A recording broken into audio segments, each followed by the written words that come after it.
Before we begin, our channel is currently demonetized, so if you'd like to support us, the donation link is in the description and pinned comment below. Most people know the stories from the Book of Daniel. They know about a man surviving a pit of hungry lions, or 3 friends walking around inside a blazing fire. These events are often taught to children as simple tales of bravery.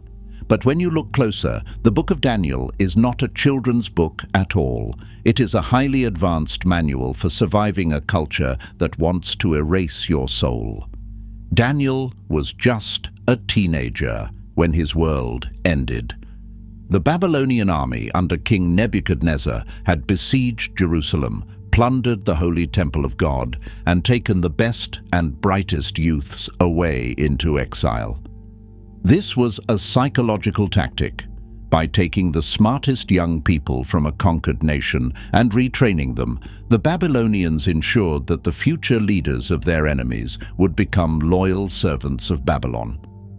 When Daniel and his 3 friends arrived at the royal palace, the empire immediately went to work attempting to erase their identities.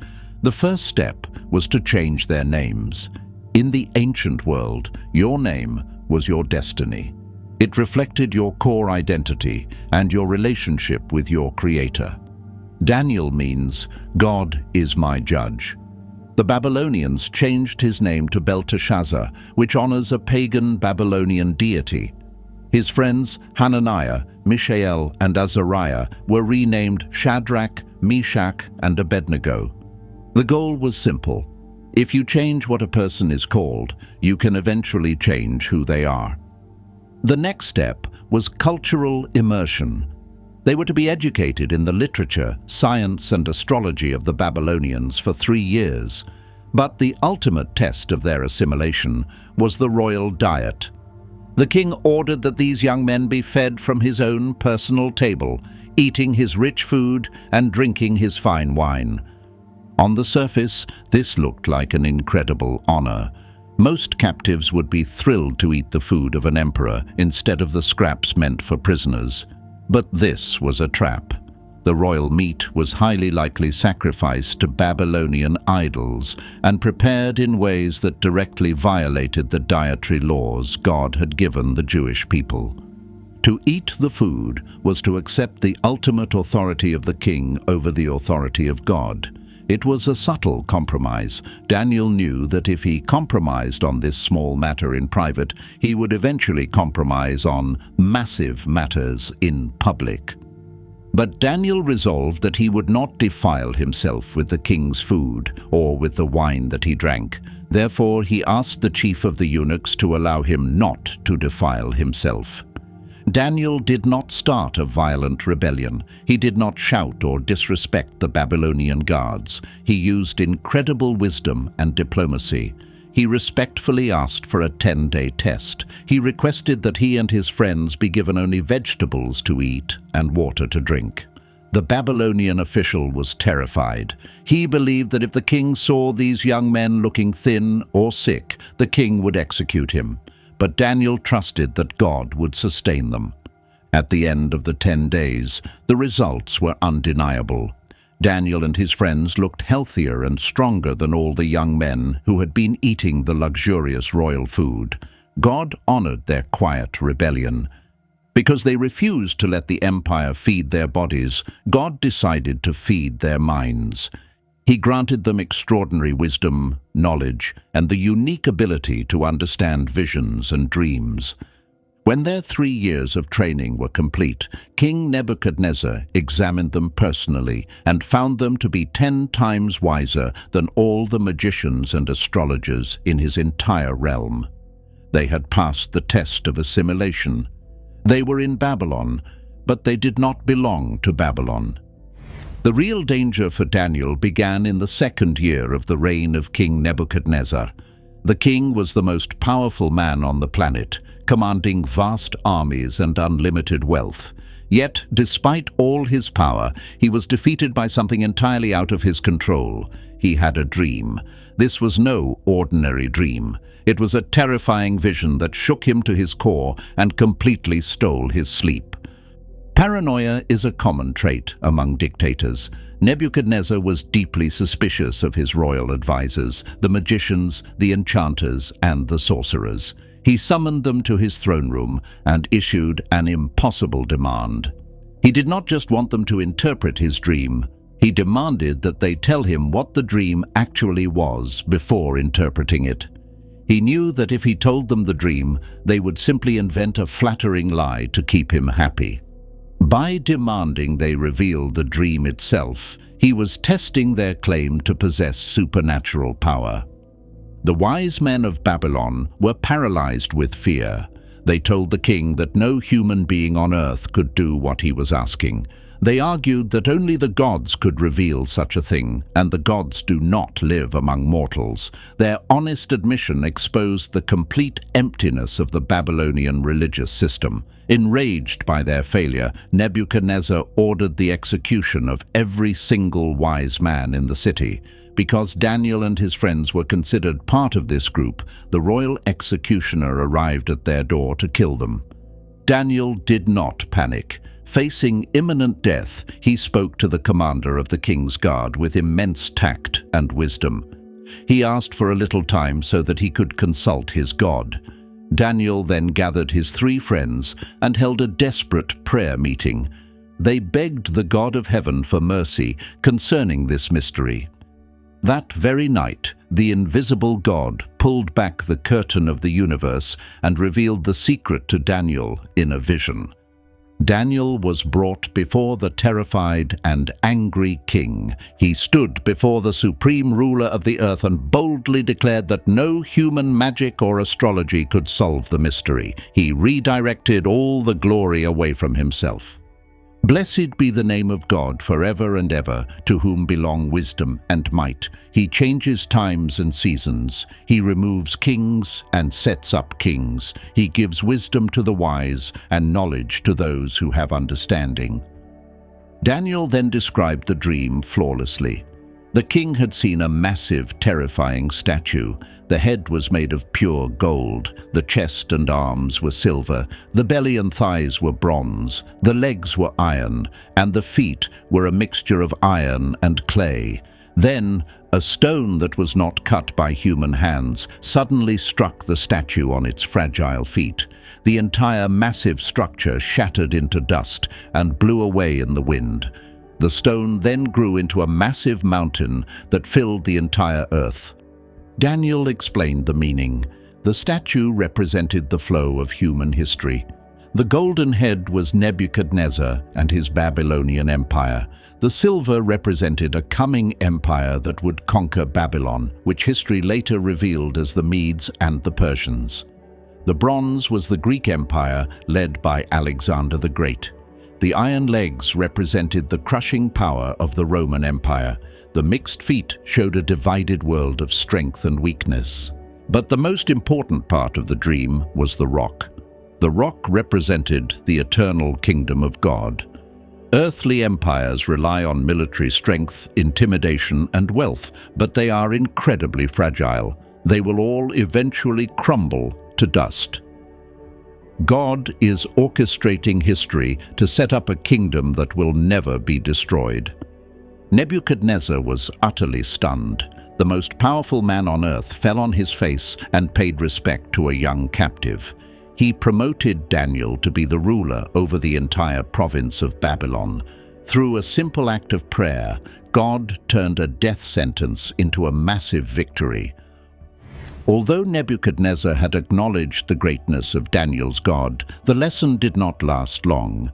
The king became fixated on the golden head of the statue from his dream. He decided that he did not want to be just the head. He wanted his empire to last forever. So, he built a monstrous statue completely covered in gold. It stood 90 feet tall on the plain of Dura, shining blindly in the desert sun. This statue was a test of absolute political and religious loyalty. The king issued a command to all the government officials, judges, governors, and leaders of the empire. Whenever they heard the sound of the royal orchestra playing, they were required to fall to the ground and worship the golden image. Anyone who refused would be instantly thrown into a blazing, fiery furnace. But 3 men remained standing. Shadrach, Meshach, and Abednego refused to bend their knees. Nebuchadnezzar was furious. He gave them one final chance to bow down, reminding them of the horrific death that awaited them in the flames. He taunted them by asking what god could possibly rescue them from his hands. "If this be so, our God whom we serve is able to deliver us from the burning fiery furnace, and he will deliver us out of your hand, O king. But if not, be it known to you, O king, that we will not serve your gods or worship the golden image that you have set up." Their faith was not dependent on their safety. They knew God had the power to save them, but even if God chose not to save them, they would rather burn to death than worship a false idol. This is the kind of faith that defeats empires. The king was so enraged that his face distorted with anger. He ordered the furnace to be heated 7 times hotter than usual. It was so hot that the flames instantly killed the soldiers who threw the 3 friends inside. Shadrach, Meshach, and Abednego fell directly into the roaring fire. Suddenly, Nebuchadnezzar leaped to his feet in sheer terror. He looked into the raging inferno and asked his advisors if they had thrown 3 men into the fire. They confirmed that they had.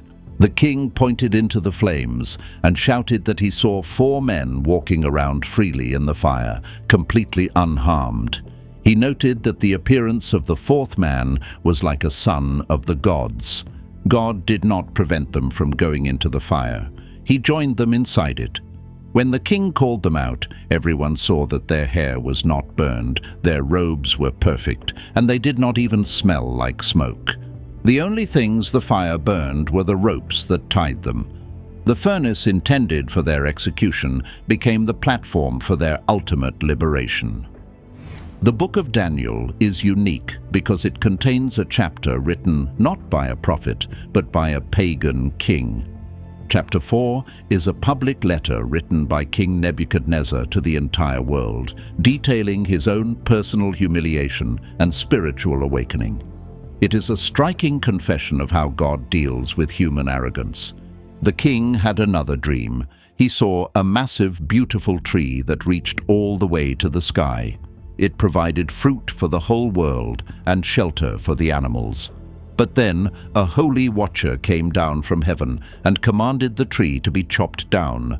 The branches were to be stripped, the fruit scattered, and only the stump left in the ground with a band of iron and bronze around it.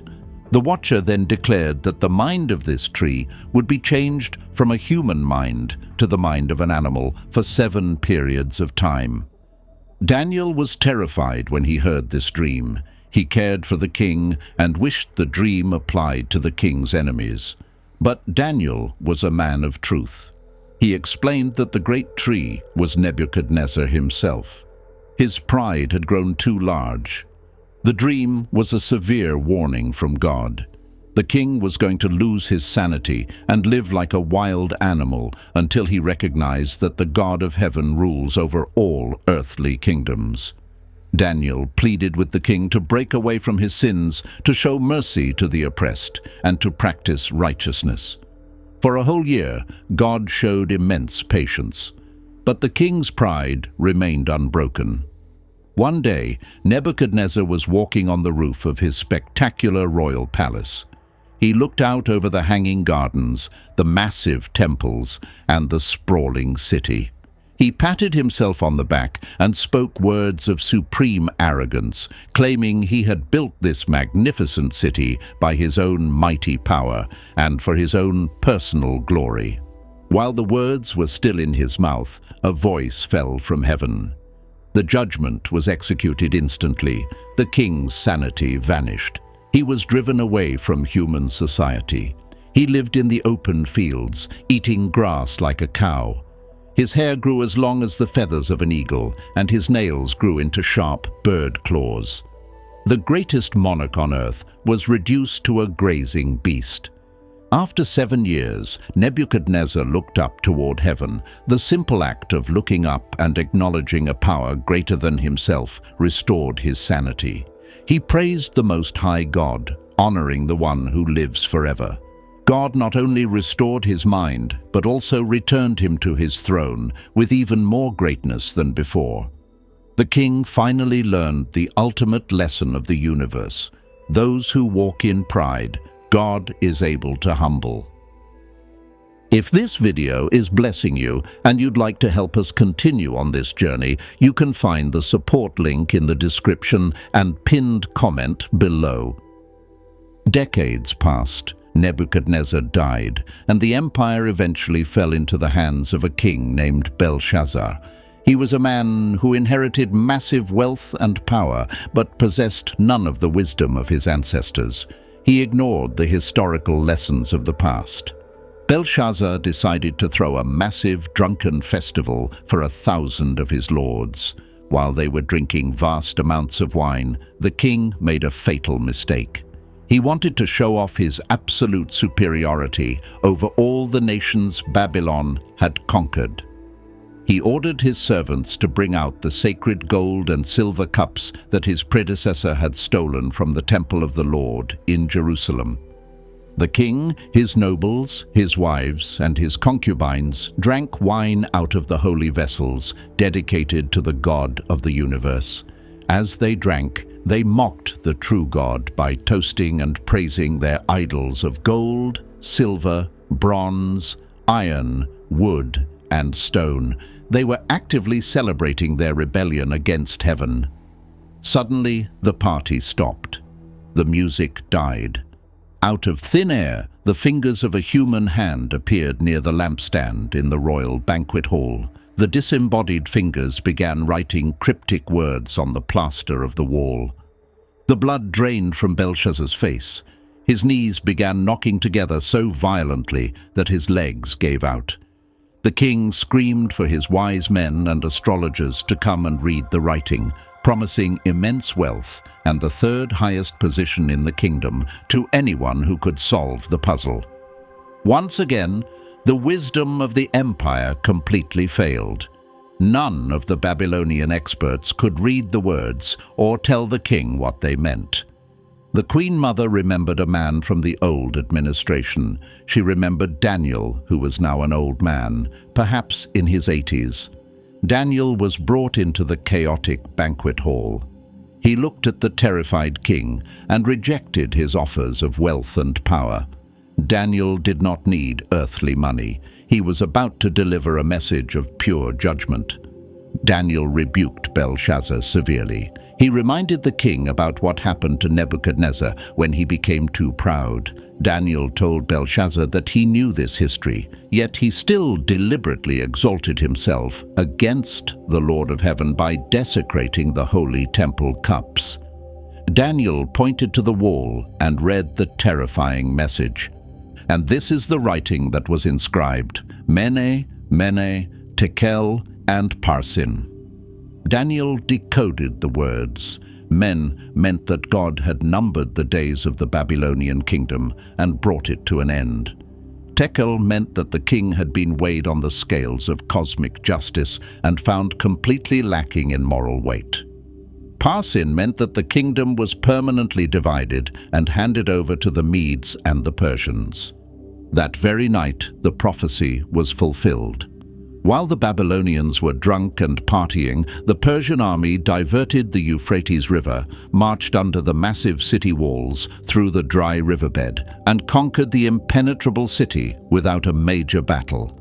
Belshazzar was killed before morning. The great golden head of the statue had officially fallen. A new empire took control of the world. The Medes and the Persians were now in charge, led by King Darius. Despite the complete collapse of the government, Daniel survived. In fact, his wisdom and administrative brilliance were so obvious that King Darius appointed him as one of the top 3 presidents over the entire empire. Daniel was so highly distinguished that the king planned to set him over the whole realm. This sparked intense jealousy among the other politicians. They could not stand the fact that an elderly Jewish captive was going to be their boss. They aggressively investigated Daniel's life, digging into his political records, his finances, and his daily conduct. They desperately needed to expose some corruption or negligence to ruin his career. But they found absolutely nothing. Daniel was entirely trustworthy. His integrity was flawless. The corrupt politicians realized they could never defeat Daniel in the realm of politics. The only way to trap him was to use his devotion to his God against him. They approached King Darius with a massive ego boost. They proposed a new law stating that for 30 days, no one in the empire could pray to any god or man except to King Darius. Anyone caught breaking this law would be thrown into a den of hungry lions. They also requested that the king sign the document according to the law of the Medes and Persians, which meant the law could never be altered or revoked, not even by the king himself. Darius, blinded by the flattery, signed the paper. When Daniel learned that the document had been signed, he did not protest. He simply went home to his upstairs room. The windows of his room were open toward Jerusalem, just as he had done every single day of his life. He got down on his knees 3 times a day, prayed, and gave thanks before his God. He knew the lions were waiting, but he refused to hide his faith. The politicians spied on him, caught him praying, and immediately reported him to the king. King Darius was devastated. He realized he had been played by his own staff. He spent the entire day desperately trying to find a legal loophole to save his favorite advisor. But the law was absolute. As the sun went down, the king was forced to order Daniel to be thrown into the pit of lions. A heavy stone was rolled over the mouth of the den, and the king sealed it with his own royal signet ring. The king went back to his palace, but refused to eat. He waved away all entertainment and spent a miserable, sleepless night agonizing over what he had done. At the first light of dawn, Darius ran to the lion's den.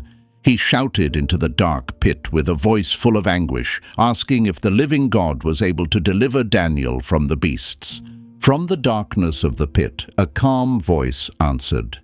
Daniel politely greeted the king and announced that his God had sent an angel to shut the mouths of the lions. They had not harmed a single hair on his head, because he was found blameless before heaven. The king was overjoyed. He ordered Daniel to be pulled out of the pit immediately. There was not a single scratch on his body. The men who had maliciously conspired against him were then thrown into the den, and the lions overpowered them before they even hit the floor. Because Daniel refused to bow to the pressure of the culture, a pagan king issued a decree commanding his entire empire to tremble and fear before the God of Daniel. In chapter 7, Daniel had a vision that deeply alarmed him. He saw the great sea violently churning under the winds of heaven. In biblical literature, the chaotic sea often represents the dark, restless nations of the world. Out of this churning water emerged 4 terrifying beasts. The first was like a lion with the wings of an eagle.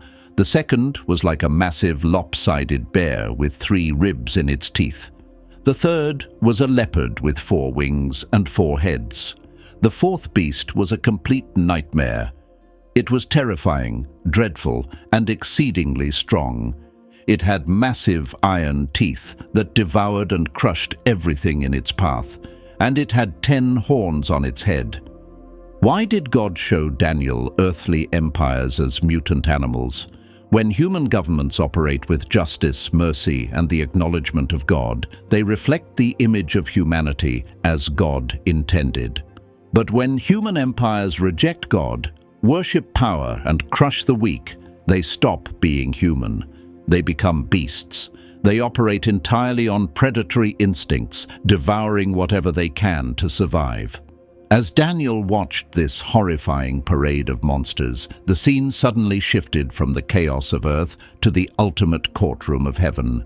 As I looked, thrones were placed, and the Ancient of Days took his seat. His clothing was white as snow, and the hair of his head like pure wool. His throne was fiery flames, its wheels were burning fire. The Ancient of Days represents the eternal, unstoppable authority of God Almighty. A river of fire flowed from his presence. Millions of angels served him. The cosmic court sat in judgment, and the books of history were opened. The terrifying fourth beast was permanently destroyed and thrown into the fire. The human empires that seemed so invincible on earth were completely powerless before the throne of heaven. Then, something incredible happened. Daniel saw someone completely different approach the throne. I saw in the night visions, and behold, with the clouds of heaven there came one like a son of man, and he came to the Ancient of Days, and was presented before him. And to him was given dominion and glory, and a kingdom, that all peoples, nations, and languages should serve him. His dominion is an everlasting dominion, which shall not pass away, and his kingdom one that shall not be destroyed. This figure, the Son of Man, was not a beast. He represented true restored humanity. He was given ultimate authority over everything. Hundreds of years later, when Jesus Christ walked the earth, his absolute favorite title for himself was the Son of Man. He was telling the religious leaders that he was the cosmic figure from Daniel's vision, the one who would finally strip the beasts of their power and establish an empire of peace. In chapter 9, Daniel was reading the scrolls of the prophet Jeremiah. He calculated that the 70 years of captivity Jeremiah had predicted for the Jewish people were finally coming to an end. Instead of sitting back and waiting for God to do everything, Daniel went to war in prayer. He put on rough sackcloth, covered himself in ashes, and began fasting. He confessed that his own people had rebelled against God, ignored the prophets, and brought the disaster upon themselves. He pleaded with God to show mercy to the desolate city of Jerusalem. While Daniel was praying, the angel Gabriel arrived with a message about 490 years set aside for God's people. Gabriel gave a specific timeline. From the command to rebuild Jerusalem until the Messiah arrived would be exactly 483 years. History shows that King Artaxerxes gave this order in 445 BC. Counting forward from that date leads exactly to the time Jesus Christ entered Jerusalem as the anointed king. Gabriel also warned that the Messiah would be cut off, which predicted the crucifixion. He foretold that a future ruler would destroy the city and the temple. This happened in 70 AD. This precise prophecy proves that history is a script managed by God, who knows the exact hour of salvation. As Daniel grew even older, he continued to carry the heavy emotional burden of his people. In chapter 10, we are given a rare, shocking glimpse into the invisible realm of spiritual warfare.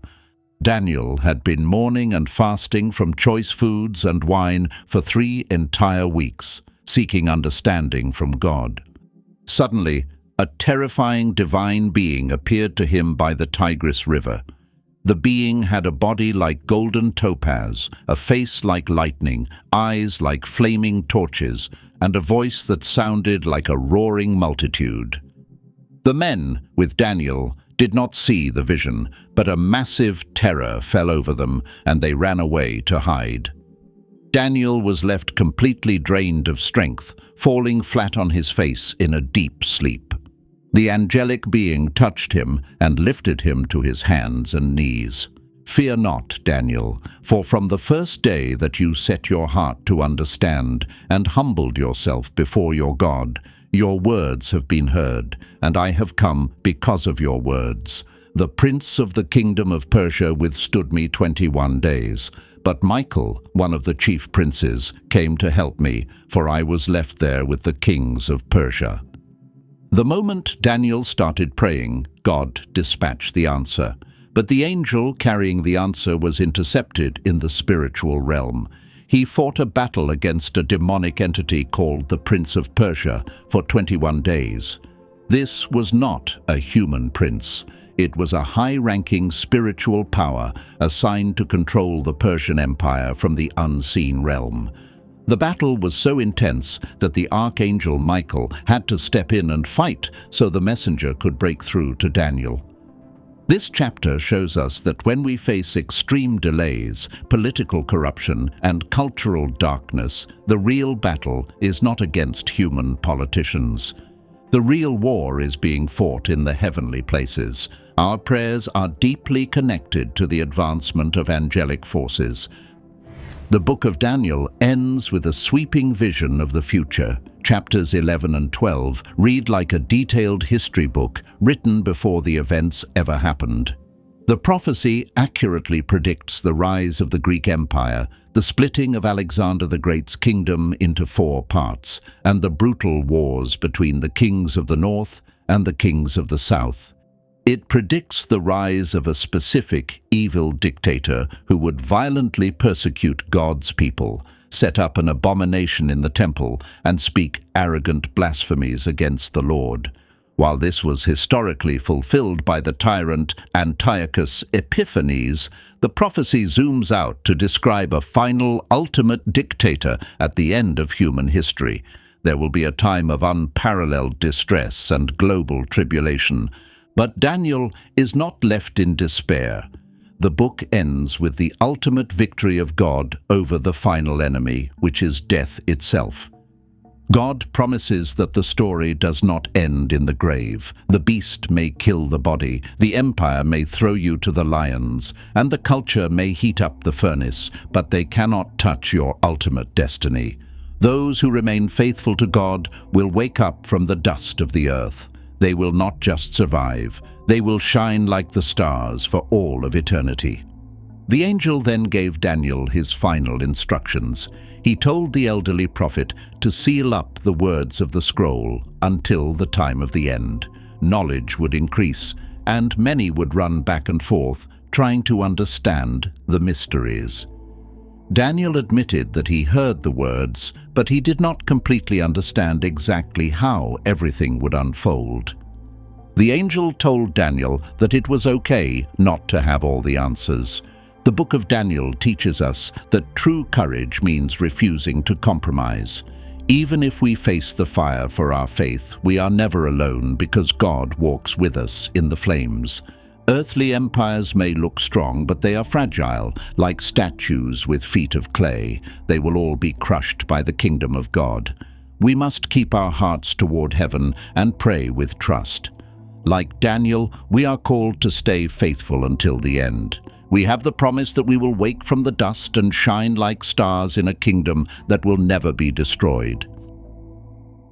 If this channel has been a blessing to you and you feel led to help us keep going, the support link is in the description and pinned comment below. Every bit of support helps us continue making Bible-centered videos and reaching people with messages that remind them of God's love, faithfulness, and power.